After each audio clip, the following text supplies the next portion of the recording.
Welcome to iLecture Online, and here's an example to test our knowledge now about rotational motion and how to use the equation of kinematics for rotational motion the way we use them for linear motion. And here's our example. It says that we have a rotating circular table that starts from rest and rotates through an angle of 480 degrees in 2 seconds, experiencing constant acceleration. That's important. These equations are only valid if we're dealing with constant acceleration. If it's non-constant acceleration, we have to use integration to solve a problem. So we're staying away from that for now. And it says here, what is the angular acceleration and what is the final angular velocity with these conditions? All right, so where do we start? Well, let's draw a picture so we know what's going on. So we have a rotational table, or a table that can rotate like this. It starts at a certain point and it travels through an angle of 480 degrees. So that's 360 plus 120. So that's a total of a little bit more than a full circle, right? So we go once around plus another 120 degrees. So we can say that theta is equal to 480 degrees. And the time that elapsed during that time is 2 seconds. And we're supposed to find the angular acceleration alpha is equal to. So let's write down what we know and make sure we understand what we're asking for. Okay, now we need an equation to help us do that. So we go over here and we look for an equation that has alpha in it, which all three do. But we're also given the time, which probably excludes this equation right here because this equation doesn't include time.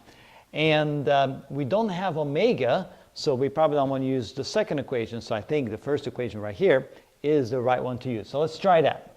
So theta is equal to theta initial plus omega initial times time plus 1/2 alpha t squared. And of course, this is the variable we're looking for.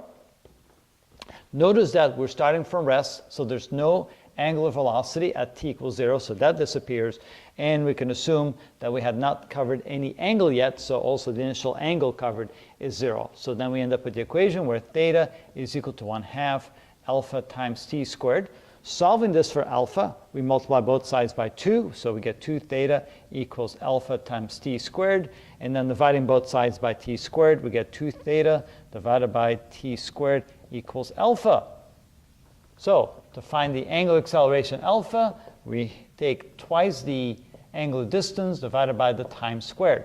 Now, the angular distance is given to us in degrees. And of course, degrees is not standard units. We have to convert from degrees to radians. So we can say that alpha is equal to 2 times 480 degrees. But then we have to convert from degrees to radians. So we want radius at the top, degrees at the bottom, and 180 degrees is pi radians. I like to use pi radians equals 180 degrees. And then we divide that by the time squared. And of course, we have 2 seconds squared. Okay.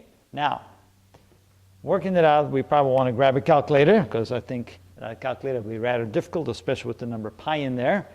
So we have 2 times 480 times pi divided by 180 and divided by 2 squared, which is 4. And we get alpha is equal to 4.19. Now this is radians per second square. Again, radians, we don't really have to write it, but I like to have it there for clarity. And so here we have found our angular acceleration in radians per second square. Now, second part of the question says, or asks, what is the final angular velocity? So we need to find omega final is equal to. And going back to our 3 equations of kinematics, we probably can use this one right here because we do have now alpha and we do have time. So let's use that equation. Omega is equal to omega sub naught, the initial omega, plus alpha times time. The initial omega is 0 because we started from rest. And so therefore, omega is equal to the angular acceleration that we found, 4.19 radians per second square. We'll multiply it times the time. The time was 2 seconds. So times 2 seconds, and notice that one of these seconds cancels out one of those seconds. We end up with radians per second, and so times 2 is equal to omega is equal to 8.38 radians per second, which is the angular velocity. There we go. And we found the 2 answers. angular acceleration and angular velocity of this rotating object. Okay, so that was a pretty straightforward problem. Now let's try to go for something that's a little bit more challenging to see if we can, again, apply those equations of kinematics on a little bit more challenging problem on the next video.